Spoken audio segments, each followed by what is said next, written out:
చరిత్రను మలుపు తిప్పిన దీక్ష.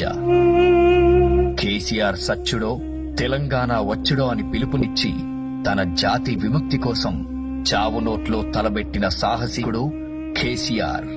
కేసీఆర్ శవయాత్రన, తెలంగాణ జైత్రయాత్రన అంటూ ఋషిలా, తపస్విలా, మహాయోగిలా సాగించాడు దీక్ష.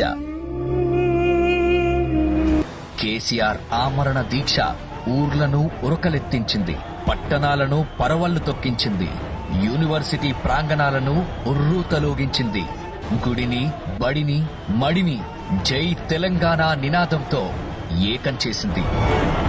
ఆరోగ్యం క్షీణించిన, ప్రాణాలకే ప్రమాదమని తెలిసినా, ఎందరో బతిమిలాడినా, విన్నవించుకున్నా కూడా వెనక్కి మాత్రం తగ్గలేదు. ఆత్మగౌరవ విశ్వరూపం చూసి, కేసీఆర్ పట్టుదల చూసి పార్లమెంట్లో ప్రకంపనలొచ్చాయి. ఢిల్లీ దిగొచ్చింది.